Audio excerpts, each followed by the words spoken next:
उत्तर महाराष्ट्रातल्या 6 जागा भाजपला मिळतील। गिरीश महाजनांचा लोकसभा निकालासंदर्भात मोठा दावा। नागपूरमध्ये मॉक पोलची मतं नष्ट न करताच घेतलं मतदान। मतदानाच्या तब्बल 15 दिवसानंतर लक्षात आला प्रकार। पुण्याच्या हिट अँड रन प्रकरणी काँग्रेसचं उपरोधिक आंदोलन। निबंध स्पर्धेचं आयोजन करत पोलिसांना लगावले शाल जोडीतले। पुण्यातील निलंबित आरोग्य अधिकारी भगवान पवार यांचं मुख्यमंत्री शिंदे यांना महत्त्वाचं पत्र। नियमबाह्य काम केलं नसल्यानं निलंबन केल्याचा पत्रात उल्लेख।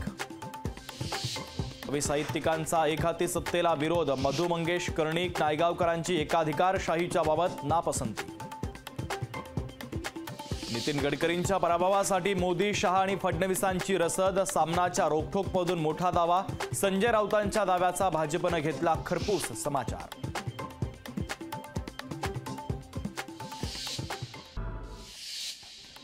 मुंबईच्या अंधेरीमध्ये 29 आणि 30 मे रोजी पाणी नाही। जलवाहिनीच्या कामासाठी पाणी पुरवठा बंद ठेवण्याचा पालिकेचा निर्णय।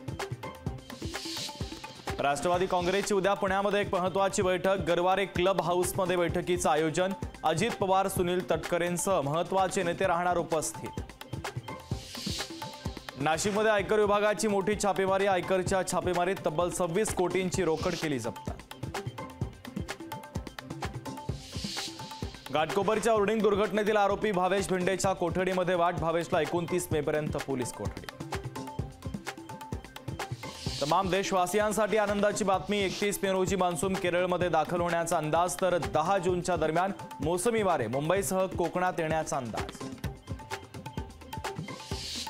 अकोला ठरलं विदर्भातलं सर्वात उष्ण शहर। जिल्ह्यातील तापमानाचा पारा 45.8 अंश सेल्सिअसवर।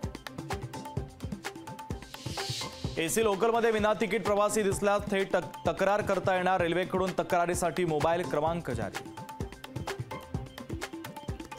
बीडमध्ये वादळी वाऱ्याचा फटका। दुकानाच्या पत्र्याचं रस्त्यावरील झाडं उन्मळून पडली, तर झाडं उन्मळून पडल्यानं बराच काळ वाहतूक ठप्प।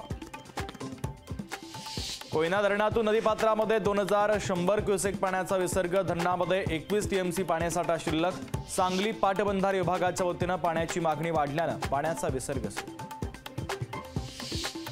शिवराज्याभिषेक सोहळ्याला मोदींना निमंत्रण। सांस्कृतिक कार्य मंत्री सुधीर मुनगंटीवारांची माहिती, तर 6 जून पासून शिवराज्याभिषेक सांगता सोहळा। ईश्वरराज पेरुमल मंदिरामध्ये वैकसी ब्रह्मोत्सवम। उत्सवाच्या निमित्तानं रथयात्रा। रथ ओढण्यासाठी भाविकांची अलोट गर्दी। कराडमध्ये लोकसभेच्या निकालापूर्वी सेलिब्रेशन। शशिकांत शिंदेंच्या अभिनंदनाचे झळकले बॅनर। खंडाळा तालुक्यात कार्यकर्त्यांना झाली अभिनंदनाची घाई।